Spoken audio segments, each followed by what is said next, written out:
Hi, everyone. Steve Adubato. Welcome to a very important conversation we have with State Assemblyman Al Barlas, who represents the 40th Legislative District. First of all, welcome, Assemblyman. Morning. Thank you, Steve. Thank you for having me. You are Bergen County, Essex, Passaic, 3 different counties in one legislative district? 15 towns. 15 towns. By way of background, talk about it. In fact, I met you through former Senator Kevin O'Toole, who's now the chair of the Port Authority of New York and New Jersey. You work with the senator. Your movement from being a, quote, staff person, also the chair of the Republican Party in Essex County, to elective office. Talk about that journey for you.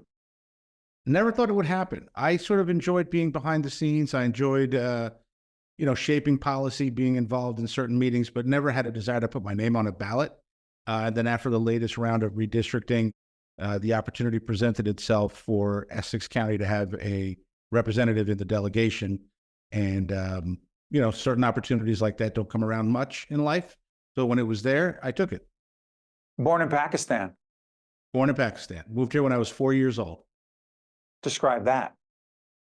It was, I talked to my parents a lot about that. And one of the reasons why they came was for opportunity, right? I mean, Pakistan was at that time, and still is to this day, an unstable democracy. It's unstable economically. And so my parents decided that in order for them and for myself and eventually for my younger sister to have opportunities to have a real safe, secure life and be able to provide for yourself, they had to leave Pakistan. And that's why we came here. Your background clearly influenced all of us. I mean, I served, as you know, in the state legislature for one of the shortest terms in the history of, yeah, I know. I wasn't going to go there, Steve. I'm going to break your record. That's my goal. Leave it alone, will you? Just win your next election is the key. I didn't. So let's do this. Affordability in New Jersey, a huge issue for all of us. But for you, what does the state need to do, in your opinion, particularly in the legislature, to deal with the affordability problem in the state? Look, I think that's a big issue. I'm the first one in my family to own a home, and property taxes. Listen, they're a part of a civilized society in order to provide the services that we have. But I think the state has to do more. We have to fund our schools at a better level than we do today.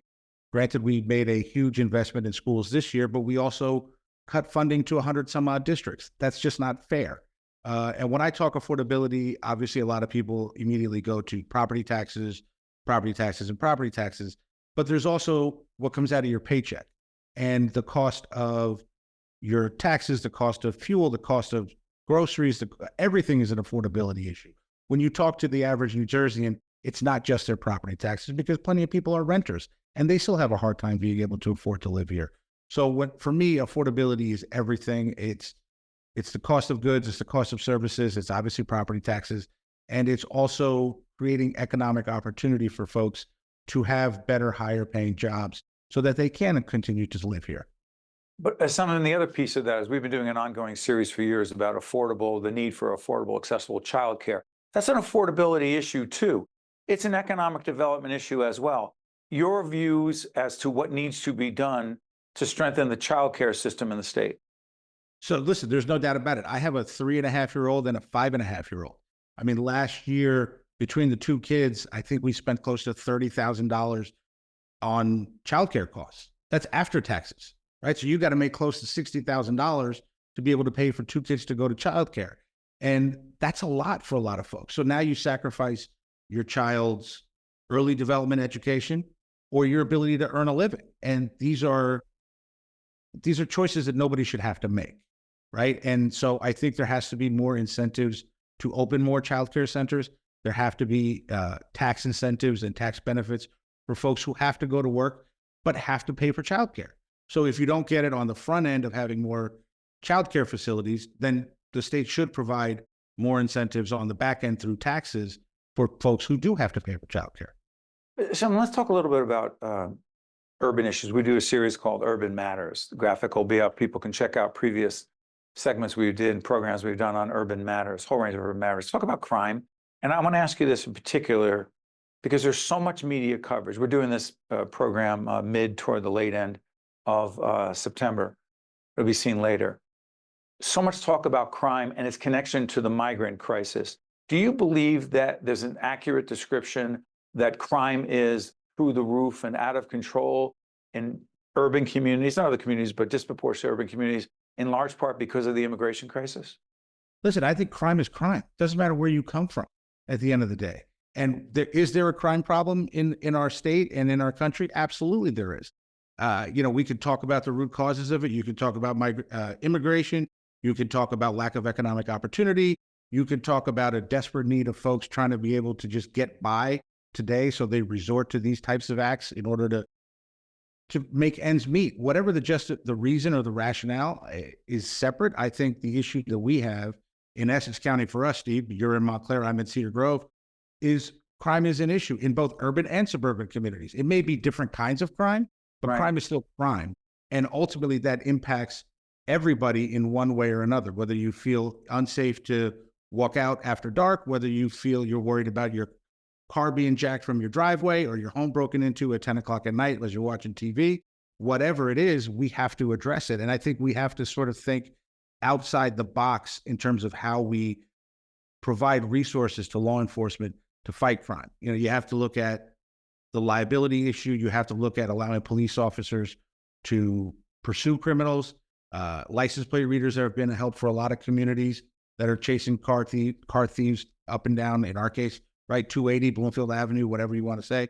So I think we have to look at it from a perspective of, in order to fight crime and provide a safer community for both urban and suburban residents, we have to be willing to explore every and all options.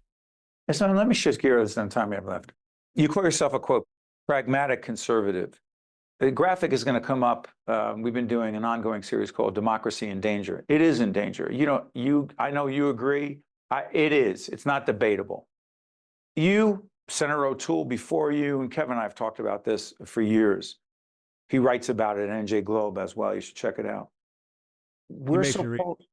Excuse me? He makes me read it. Well, me too. But I also learn from it every time I get one of those, one of Kevin's articles. But here's why I'm raising this. We are so polarized. You don't need me to tell you that. We fight, we argue, but then we're somehow enemies. What does it mean to be a, quote, pragmatic conservative? And how the heck does someone who is so reasonable and moderate like you fit into a Republican Party that sometimes doesn't feel that way? Democrats have their own extreme folks who are way, way out of the mainstream. But how do you deal in your party as the pragmatist that you are?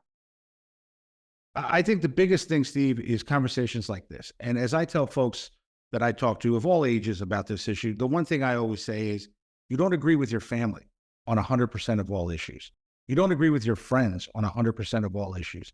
You can disagree with somebody on their views on a particular issue, whether it's crime or education or anything else, or taxes or whatever, without that person being a bad person, right? Steve, you've been a Democrat your entire life. I've been a Republican my entire life. Your lineage is second to none. But at the end of the day, what our fathers taught us is that there's a time and a place for that. And then there's a time and a place for coming together, because there is a greater good that we all have to achieve. And that is to move our communities and our country and our state forward. And so you have to be willing to understand and respect the other person's point of view, and be okay with taking half a loaf today in order to move the ball forward so you can make everything better tomorrow. What a radical idea, the idea of trying to find ways, even when we disagree, where there's some common ground, and not hate each other. State Assemblyman, I was just elevating you to the Senate, sorry. No, please don't do that. I'm happy right where I am. State Assemblyman Al Barlas from the 40th Legislative District. Thank you, Assemblyman. We appreciate it. Thank you, Steve. You got to stay with us. We'll be right back. State of Affairs with Steve Adubato is a production of the Caucus Educational Corporation, celebrating 30 years in public broadcasting.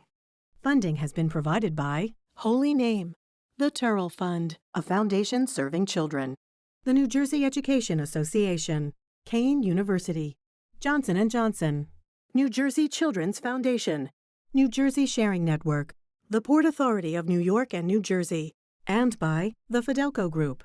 Promotional support provided by the New Jersey Business and Industry Association, and by NorthJersey.com and Local IQ.